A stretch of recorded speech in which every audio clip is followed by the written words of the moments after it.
In the last video, we talked about health communications and how different communications are more effective for different behaviors and for different kinds of people. We also discussed how important people's behaviors are when it comes to their health. As we've seen several times now, the majority of the main killers in the U.S. have a large behavioral component. The biomedical model has nothing to say about behavior change. Doctors think that if they tell their patients to change their behavior, then their job is done. But as psychologists, we know that there's more to the story than that. People often want to change their behavior to improve their health, but engaging in the actions to actually change their behavior can be quite difficult. So in this video, we're going to talk about behavior change models. Models that can and have been used to help alter people's attitudes and their behaviors. It's important to recognize that both attitudes and behaviors are critical to take into account when we try to convince a person to adopt a healthier lifestyle.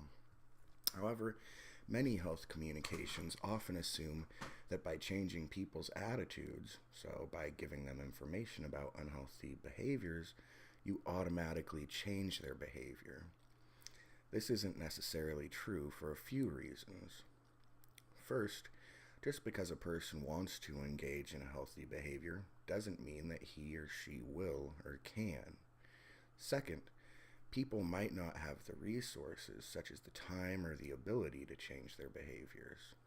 And finally, many people don't like to do things that people tell them to do.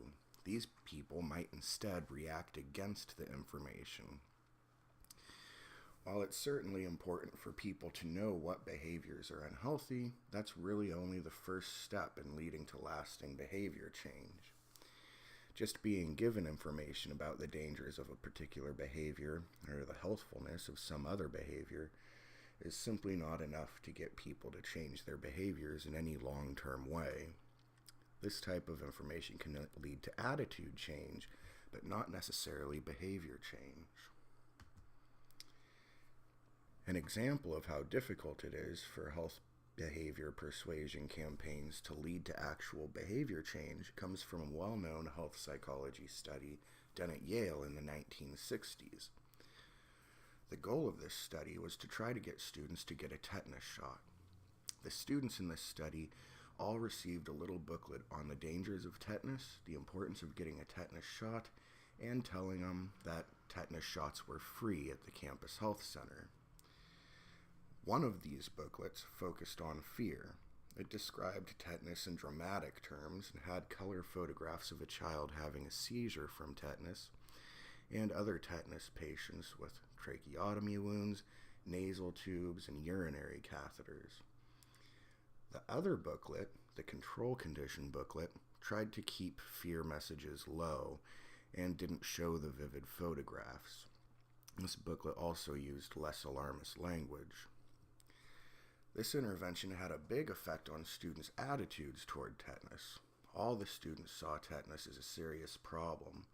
The students given the high fear booklet were more convinced of the dangers of tetanus and more convinced of the importance of tetanus shots. The students in the fear condition were also more likely to say that they intended to get a tetanus shot than the students in the low fear booklet condition. However, the behavioral measures showed quite a different story. If you looked at how many of the students actually went and got a tetanus shot, only 3% did. So this study was sort of a failure. The high fear booklet led to attitude change, but not behavior change. Not ones to give up, the researchers conducted a second version of the study. This time they included a campus map in the booklet, and on the map they circled the location of the health center and listed the hours it was open. In this version of the study, the students were told exactly where the health center was and when it was open. In the second version, 28% of the students got the tetanus shot, and of these 28%, half were in the fear condition and half were in the control condition. So the condition didn't really matter.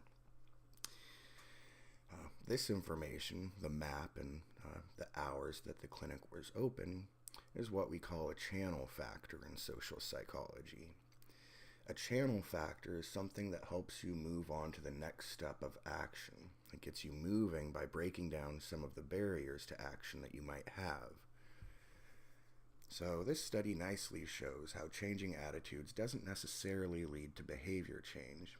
Getting people to change their attitudes is a great first step, but it's not the whole process. For the rest of this video, we're going to talk about how to get people to actually change their behavior.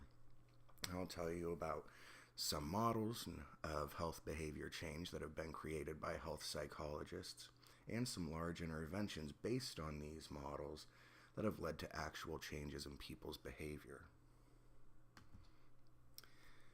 The first model we're going to discuss is the health belief model. This is the earliest and most studied model of changing people's health behaviors. It was developed in the 1950s by social psychologists who were working for the U.S. Public Health Service. The researchers who developed it were trying to figure out why people in this country were failing to make use of a bunch of new programs that the Public Health Service had implemented. In particular, the Public Health Service had created screening programs that sent vans into people's neighborhoods that were basically X-ray machines on wheels. People could go to these vans when they came to their neighborhood to get a free X-ray to see if they had tuberculosis. Even though this seemed like a great public health service, only a small number of people actually took advantage of this free screening test. The health belief model came about after psychologists surveyed people who came in for the screening tests. These psychologists basically asked people why they behaved as they did. From that information, they created a model that explains when people engage in healthy behaviors.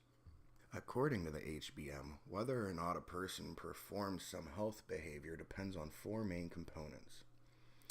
Your likelihood of behaving in healthy ways depends on the perceived susceptibility, perceived severity, perceived benefits, and perceived barriers of those behaviors. Notice that perceived is in every component of this model. What matters here is a person's beliefs about certain behaviors, not the objective risks or benefits of certain behaviors. Also, as this model shows, all of these barriers are considered equal. What that means is that all four of these components are equally important in predicting the likelihood of a person performing a target behavior. So let's talk about these components in more detail. As we go through these components, I'm going to use smoking and the risk of developing lung cancer as a health behavior example. So first, we have perceived susceptibility. Perceived susceptibility is my belief of the extent to which I'm at risk for a health threat. So for example, how vulnerable do I feel I am to developing lung cancer if I continue to smoke? If I feel that I'm vulnerable, then I'm going to be more likely to change my behavior. Second is perceived severity. Perceived severity is my belief of how serious the health threat is. So, how severe do I perceive lung cancer to be? If I don't think lung cancer is going to kill me, or if I don't think it's very severe, then I'm going to be unlikely to change my behavior. Third is perceived benefits. Perceived benefits are my beliefs of the good things that might happen if I perform a recommended behavior. So, would quitting smoking make it less likely that I get lung cancer? If I believe that the damage has already been done and I'm going to get lung cancer whether or not I quit smoking, it's going to be less likely that I quit smoking. But if I believe that quitting smoking will likely reduce my risk of getting lung cancer, then I'm going to be more likely to quit smoking. Fourth is perceived barriers. Perceived barriers are my beliefs of the bad things that might happen if I perform the recommended behavior. So what might be the downsides of quitting smoking? Will I suffer horrible withdrawal syndromes from needing nicotine, am I concerned that I might gain weight if I quit smoking, etc. Believing that there are large barriers will decrease the chances that I'm going to change my behavior. We're going to go over one intervention that applied the health belief model. This intervention was designed to increase the number of women who got mammograms. The subjects in this intervention were women in different community groups. The control subjects were simply interviewed at 3 and 6 months after the start of the study. In the intervention condition, the researchers went to meetings of different women's community groups and gave presentations about breast cancer. These women were also interviewed at 3 and 6 months after the presentation. Each part of their presentation was aimed at influencing a different factor of the health belief model. So, the first part of the presentations focused on perceived susceptibility. The researchers talked about how common breast cancer was and described some of the risk factors that applied to the women in these groups. To increase women's beliefs that breast cancer was a very severe health threat, the researchers talked about how deadly breast cancer was, particularly if it's detected late in the course of the illness. To increase their beliefs concerning the perceived benefits of having a mammogram, the presenters talked about how effective mammography was and how important it is for early detection. The researchers also pointed out that if you had annual mammograms, you could decrease your odds of dying of breast cancer. And finally, to address these women's perceived barriers of having mammograms, the researchers acknowledged these barriers, such as that it takes time to get to the doctor to get one, etc. But they tried to emphasize that the benefits outweighed these barriers. The researchers described the advantages of early detection of breast cancer and how if you detected it early, you could have a lumpectomy instead of a full mastectomy or chemotherapy.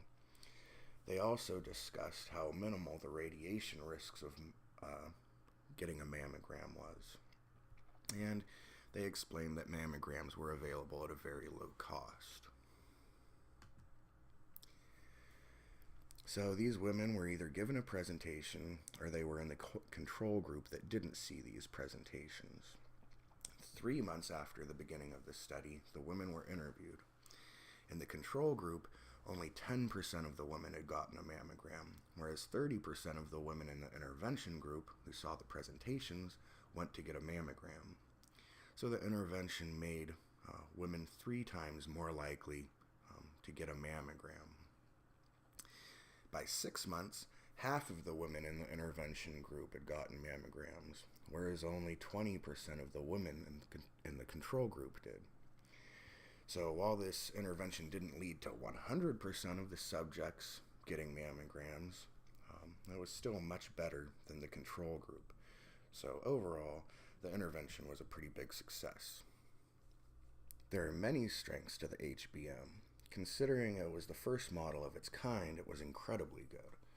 The big thing is that it provided researchers with several constructs that still get used in newer models today. Specifically, perceptions of susceptibility, benefits, and barriers are constructs that pretty much everybody includes in their models in some way. Another huge strength of the model is that it was based on people's beliefs, such as their beliefs about whether or not they're likely to get a disease, rather than their actual likelihood of getting a disease. That's really important because people don't necessarily know their actual risk rates, and it's hard for people to base their behavior on something they don't know. What matters isn't the actual situation, but the person's perceptions about the situation, and this model takes that into account. The key weakness of the health belief model is the assumption that people act in rational ways based on their beliefs.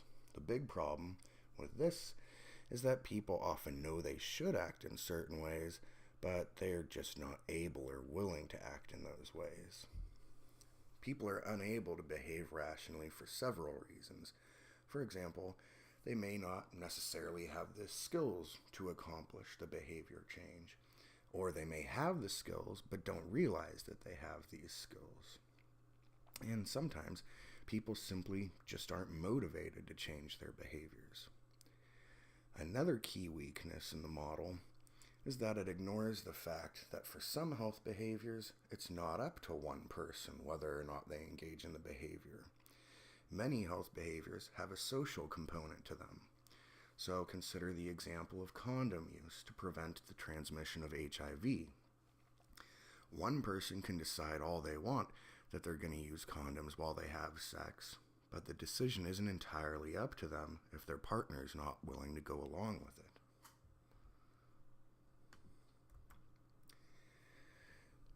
The next model, the theory of planned behavior, which was created in the mid-1970s, has been used a lot since then. It's very famous. As you can see in this diagram, the model is really set up to predict intentions to perform a behavior rather than the behaviors themselves.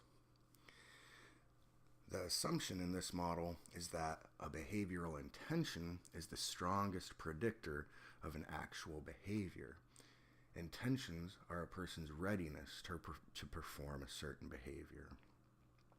The three main components, attitudes toward the behavior, subjective norms, and perceived behavioral control, all predict intentions, and intentions in turn predict behavior. According to the model, there are three main predictors of intentions. I'll describe each of those using dieting as the example behavior. So first are attitudes toward the behavior. Attitudes toward the behavior are based on our beliefs about the outcomes of the behavior. So will dieting lead to weight loss? Will dieting make me feel better? Or will dieting make me unhappy? Attitudes are also based on the evaluation of those possible outcomes. So would it be good to lose weight? Each belief about a particular outcome is weighted by the evaluation of that outcome. So in other words, this model has a measure of attitudes that takes into account not just what I think will happen if I perform a certain behavior, but also how good I think that outcome will be. Second is subjective norms. Subjective norms are based on perceptions of other people's support for that action, such as, do my friends and family think I should go on a diet? Part of this is also related to a person's motivation to comply with other people's wishes.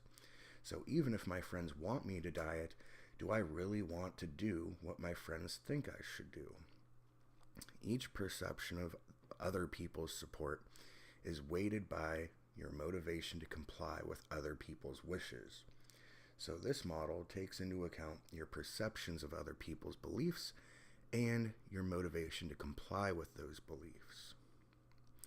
Finally, perceived behavioral control is based on a person's belief that he or she can succeed in enacting a behavior. So am I capable of successfully dieting? The more you believe that you're capable of dieting, the more likely you are to intend to do it. Remember, these three components are predicting intentions, which according to the model is the strongest predictor of behavior.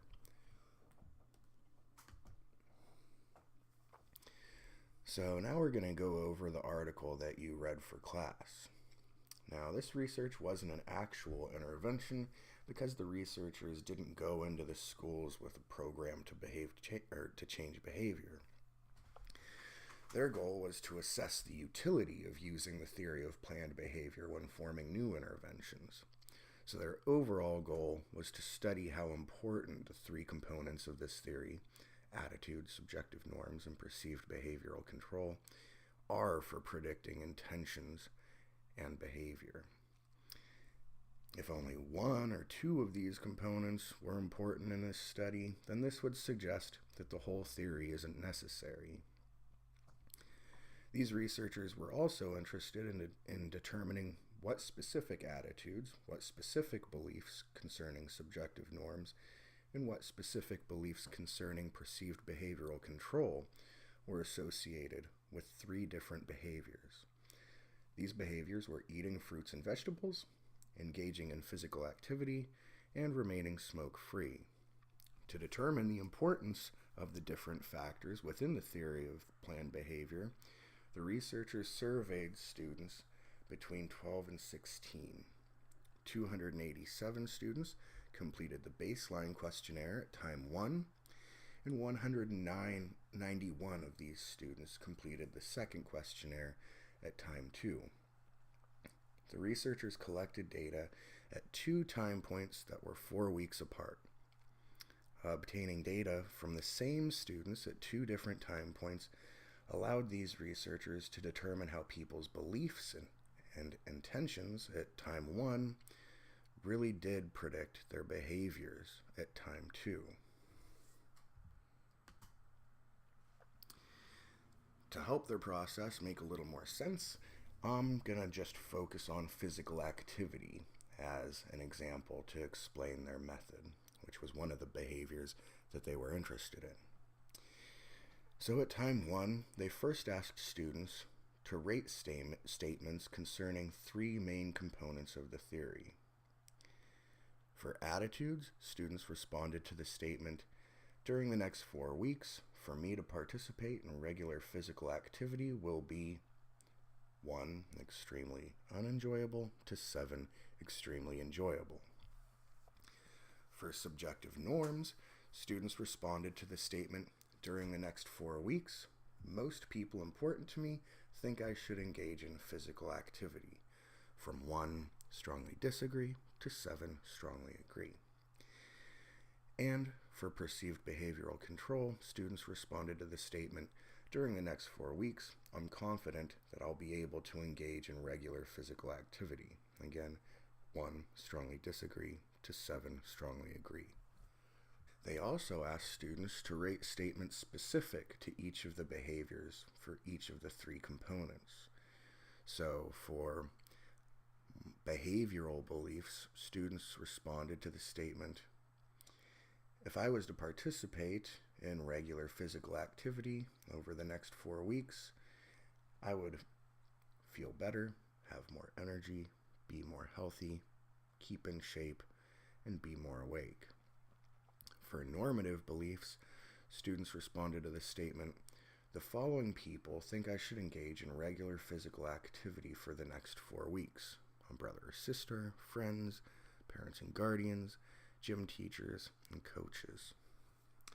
And for perceived behavioral control, students responded to the statement, "Would it be more easy or more difficult for you to engage in regular physical activity over the next 4 weeks if you had too much homework, if the weather was bad, if you had no access to equipment, if you wanted to play on the computer, if you were concerned that others will see you exercising, or if you wanted to watch TV?"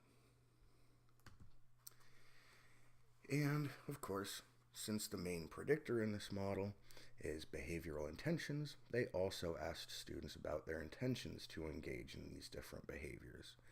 They assessed intentions with 2 questions. 1. During the next 4 weeks, I intend to engage in regular physical activity. And 2. During the next 4 weeks, I intend to engage in regular physical activity X days per week. At time 2, the researchers then asked for self-reports of students' behaviors over the last 4 weeks. The students were asked 2 questions. On how many days in the past 7 days did you participate in moderate physical activity for 60 minutes a day? And 2, on how many days in the past 7 days did you participate in vigorous physical activity for 30 minutes a day? This diagram shows you that attitudes, subjective norms, and perceived behavioral control were all significant predictors of intentions, which predicted behavior. That's what these circled numbers are. These numbers are correlations, so remember, these are relationships between 2 items. Based on all the questions the researchers asked at time 1 and the self-report measures at time 2, they found that the theory of planned behavior was a good model for predicting who would engage in behaviors and who wouldn't. So students were more likely to have engaged in physical activity when they 1. Held positive attitudes toward physical activity, 2. Felt that the important people in their lives expected them to engage in physical activity, and 3. When they believed that they had control over their behavior. The results were also similar for predicting fruit and vegetable consumption, as well as remaining smoke-free. As you can see, these correlations are all very similar to the correlations for engaging in physical activity. So overall, this study shows that the theory of planned behavior is a useful model for predicting individuals' likelihood of engaging in a behavior.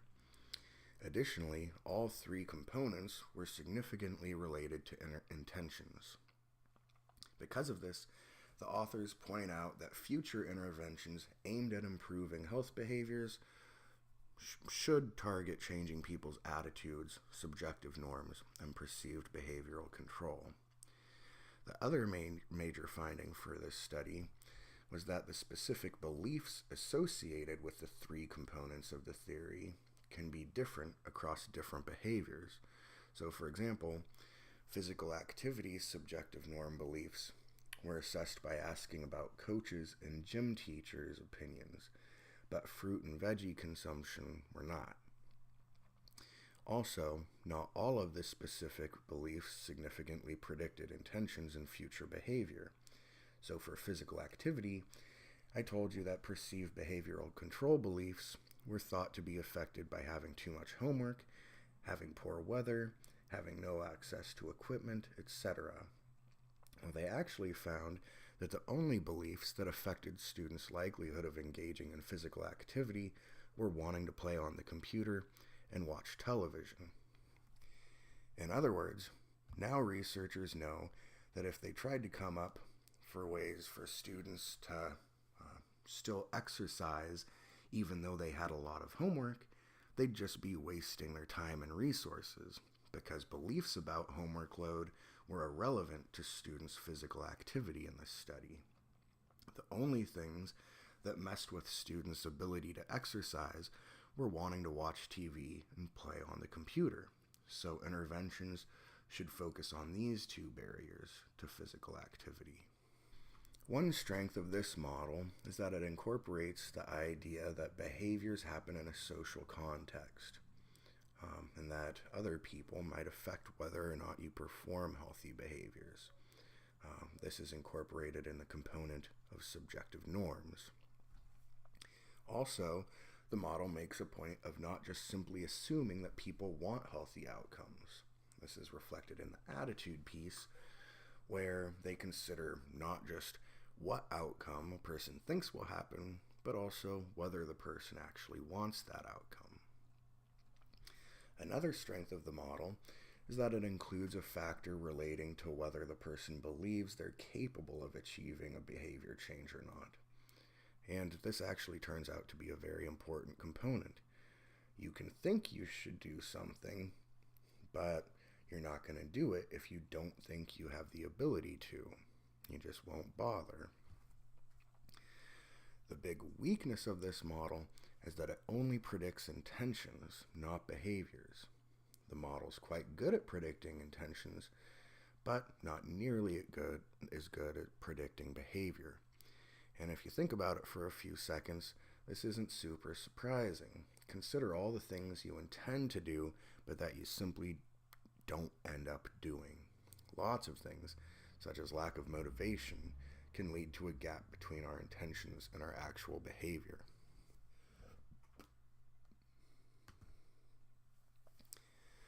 Now let's talk about how norms can influence our behavior.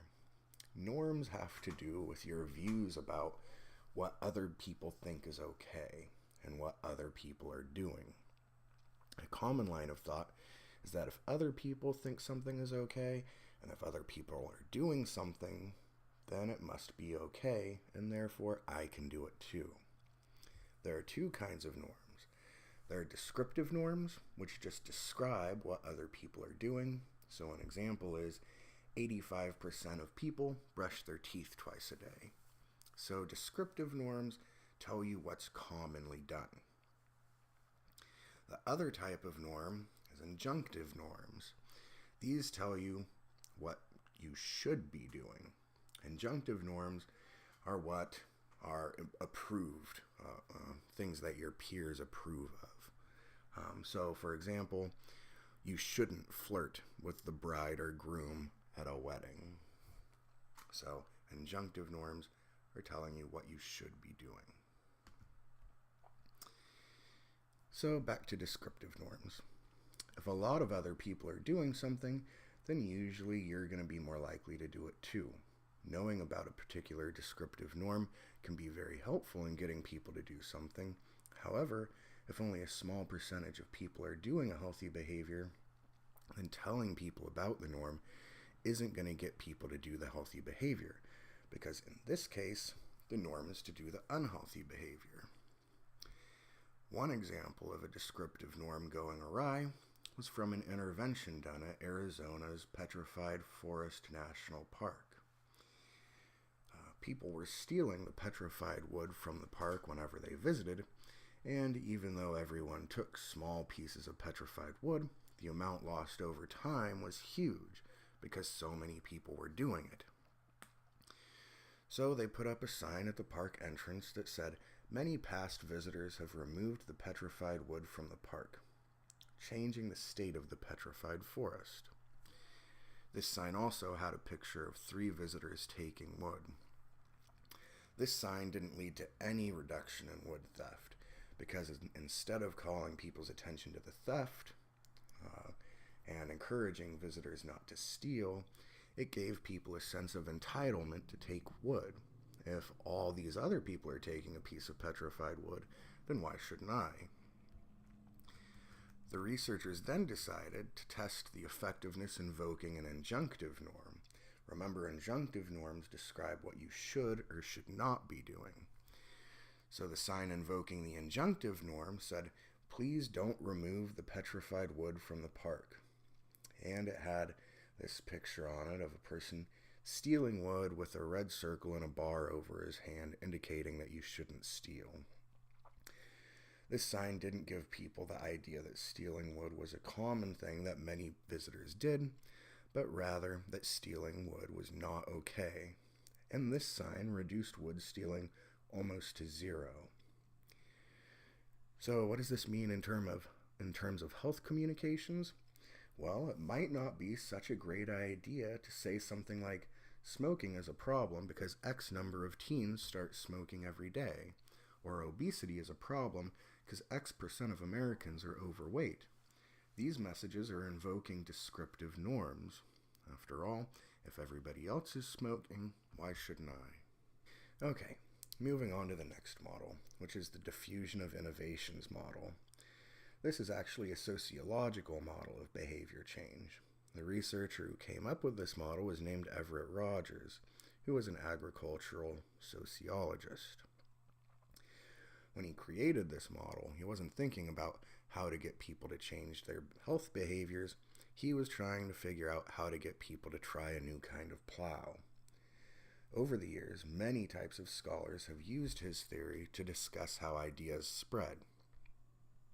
So Rogers was interested in explaining how a new invention spreads or diffuses through a society. Basically, how an idea becomes popular. He proposed 4 steps for how innovations diffuse: knowledge, persuasion, behavior change, and confirmation. And these steps may seem pretty similar to the other theories we've talked about. There's knowledge, or attitudes in there. There's persuasion, which is, of course, at the core of behavior change models. Behavior change models are just theories on how to persuade people to change their behavior. However, this model has one difference that's rather useful, and psychologists are starting to make use of it in their work. This difference is the inclusion of the importance of reference groups in influencing people's behaviors. Rogers argues that certain people in a community have extra power in influencing others to change their behavior, and he thinks that if you can get these special powerful people to influence others, that many people will change their behaviors. So, in his case, to use a new plow, and in our case, to perform a healthier behavior. These certain people are called opinion leaders. Rogers says opinion leaders are people who influence others' behavior because they're sought out for information and advice.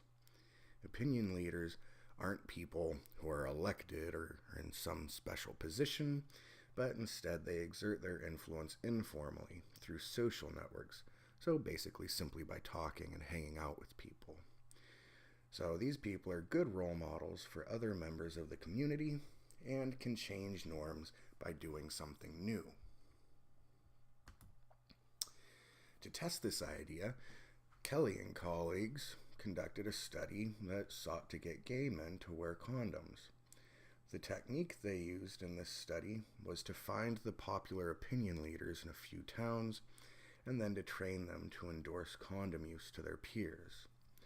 The researchers wanted the opinion leaders to promote new norms which discouraged safe sex. The researchers focused on 3 small towns in the South, 2 in Mississippi and 1 in Louisiana.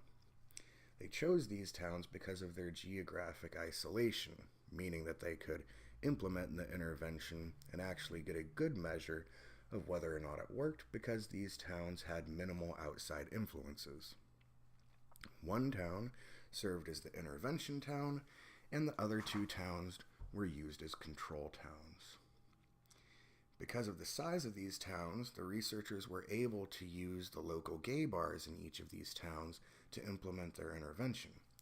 Basically, because these towns were so tiny, these bars were really the only place in town where these men could all hang out together. So first, the researchers identified popular opinion leaders by going to these gay bars and having bartenders observe people in the bar. The researchers taught the bartenders a system to take notes and record who in the bar tended to be greeted most positively by other people.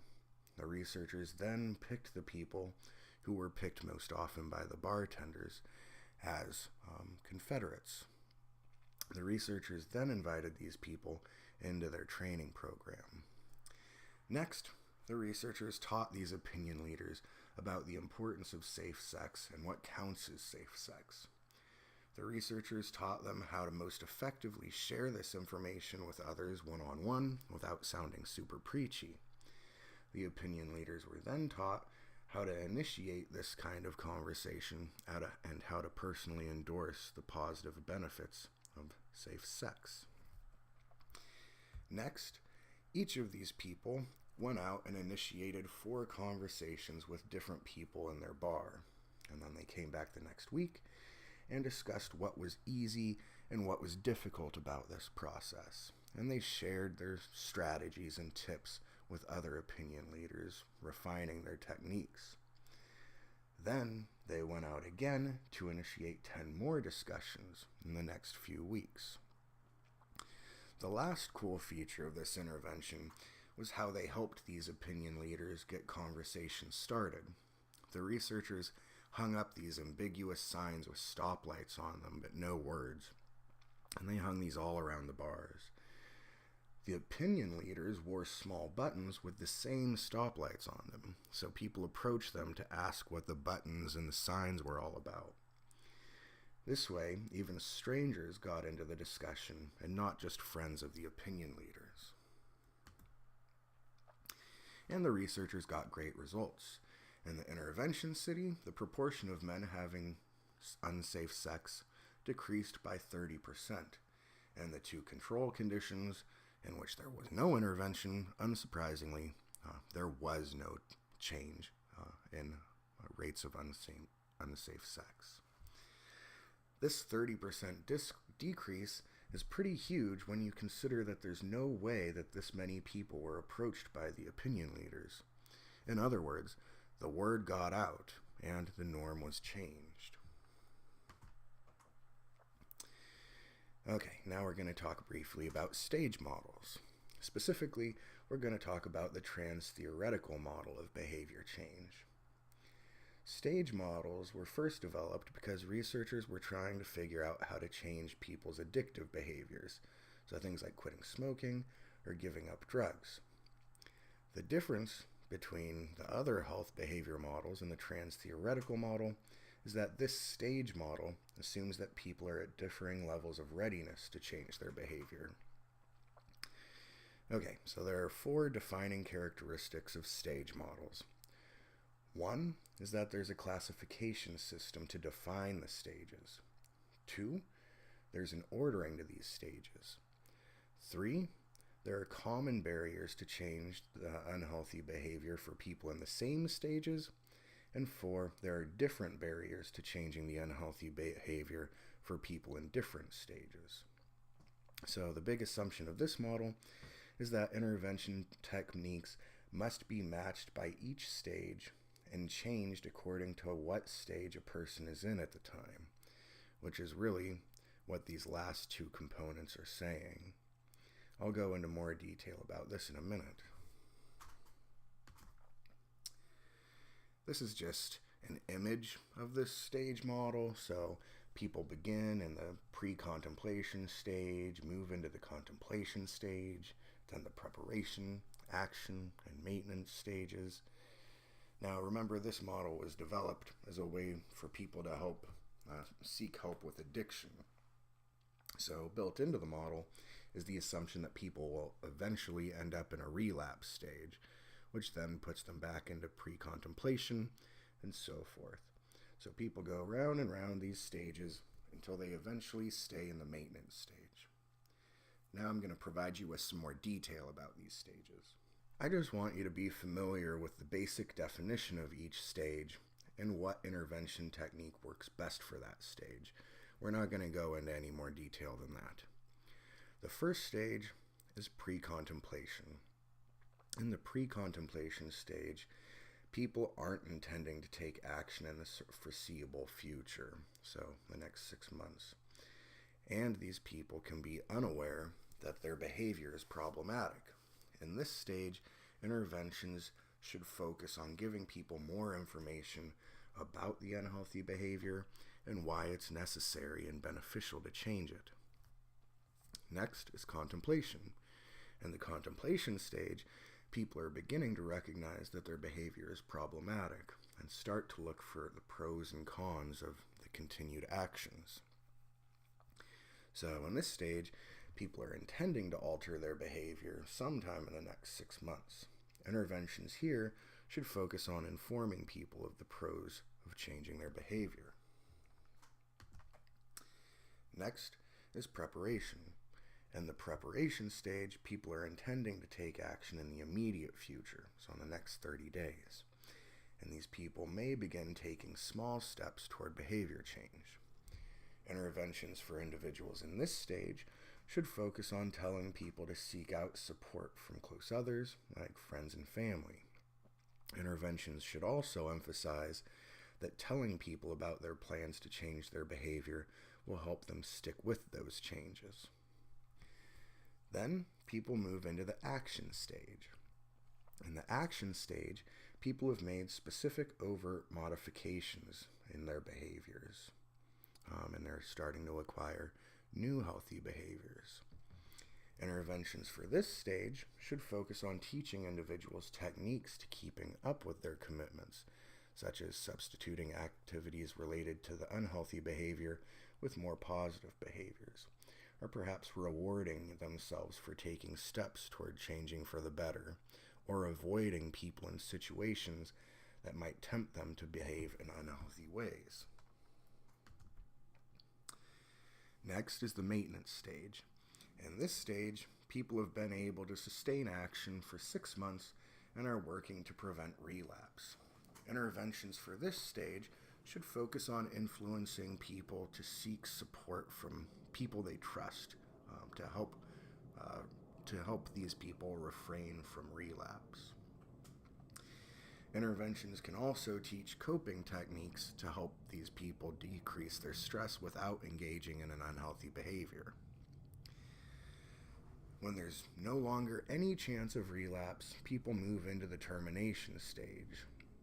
In this stage, individuals have zero temptation, and they're sure they will not return to their old unhealthy ways. Once in the termination phase, interventions are no longer needed. So people were quite excited about these models until relatively recently. Some strengths of this model is that it was the first to recognize that people could be in different stages in their behavior change efforts. This theory is also pretty practical because it incorporates a whole bunch of different behavior change techniques in a nice, neat way. You basically just use whatever technique seems to be the most effective during a certain stage. The main critique of the model is that it doesn't come up with any particularly new ideas. Basically, it's just a descriptive model. It describes the different stages that people can be in. Another criticism of the model is that it doesn't explain how people move from one stage to another. Categorizing someone as being in a particular stage doesn't explain how or why they got in that stage. A final criticism is that people can be in the same stage for different reasons, and the techniques suggested for a certain stage may not apply to a particular person's reasons. So different techniques are probably needed even within stages. So even though these stage models haven't really found much support, they did open the door for people to start really thinking about the processes involved in behavior change rather than specific static predictors. The newest models are ones that do acknowledge the process of behavior change. These are self-regulation models. I'm just going to go briefly over 4 different self-regulation theories. Self-regulation theories try to focus on the processes people go through in setting and striving for goals. In fact, self-regulation is defined as those processes that people use to pursue and attain their goals. Self-regulation can be broken down into 2 main parts. Goal setting, which is deciding which goals to pursue and creating standards for judging success, and goal striving, which is planning and executing actions that promote goal attainment and protecting those actions from disruptions, distractions, and competing goals. Self-regulation theories are unique in their focus on shielding goal-striving actions from disruptions. The main thing is that these theories don't assume that a person has only one goal to strive for, and that this goal occurs in some kind of vacuum. This is a criticism that people often make about the other health behavior models. The other health behavior models discuss behavior change as if people are only focusing on one goal at a time. However, as we all know in our daily lives, we generally strive for a number of goals at once, and importantly, these goals might be in direct conflict with one another. So, how do people protect their focal goals? Well, there isn't a single model of self-regulation, but 4 broad categories of strategies for goal attainment that fit under the umbrella of self-regulation models. Each of these strategies suggest a different way for people to engage in goal shielding. The first kind of strategy is what we call prospective strategies, which is basically just planning. These are strategies that you do ahead of time. You think about the obstacles and challenges that might come up in obtaining your goal, and then you plan and pre-commit to courses of action that will remove these temptations that might prevent you from obtaining your goal. So, for example, you might work out in the morning to avoid skipping it later on in the evening because you know you're going to be super tired at the end of the day and not feel like working out. The second category of strategies is automatic strategies. If you make something automatic, you make it operate without conscious effort. This can be very effective in self-regulation. Once the behavior is automatic, you don't even have to try to think about it in order to engage in it. So if you consistently do a behavior in a particular context, over a period of time, exposure to that context can promote the behavior without you having to plan for it. The behavior will just happen automatically. So, for example, if you consistently eat fruit in the morning before heading off to school, then over time you may not even have to think about it. It'll just be what you do in the morning. It'll become a habit.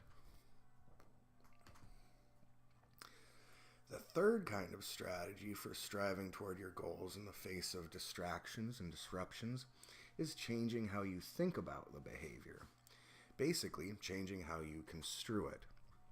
The idea is that different ways of thinking about a situation can influence your behavior. You might notice that this isn't so different from appraisal, which we talked about during stress and coping. You can construe the target behavior in a cool way or in a hot way.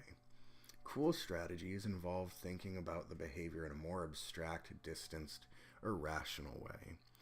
Thinking about a behavior in a hot way involves thinking about the behavior in a concrete, immediate, and emotional way. So let's take eating cupcakes, for example. Thinking of eating cupcakes in a cool way would be something like, cupcakes have lots of calories and eating them contributes to weight gain. Thinking about eating cupcakes in a hot way would be something like, chocolate cupcakes are delicious and creamy. So thinking about things in a cool way is often more helpful in regulating your behavior. So those are the first three stages. If you don't attempt those for whatever reason, or if you did attempt them and they just didn't work out for you, then you're stuck with this final category, which is effortful inhibition of temptations. Effortful inhibition is when you try to fight off or resist behaviors that are contrary to your goals, just through conscious effort, through the force of your will. This strategy is generally what people think about when they think about self-regulation or self-control, this active, effortful resistance of something. Resisting that cake that's sitting there on the counter, or that cigarette that's in the pack that's in your pocket. Even though this strategy is prototypical, there's a lot of research documenting predictable and systematic ways in which this strategy fails. If the temptation is big enough, or if the person has to resist long enough, then he or she will inevitably fail. The only ways people can be successful in their self-regulation is to use the other three strategies so that you're never put into a position of having to effortfully resist temptation.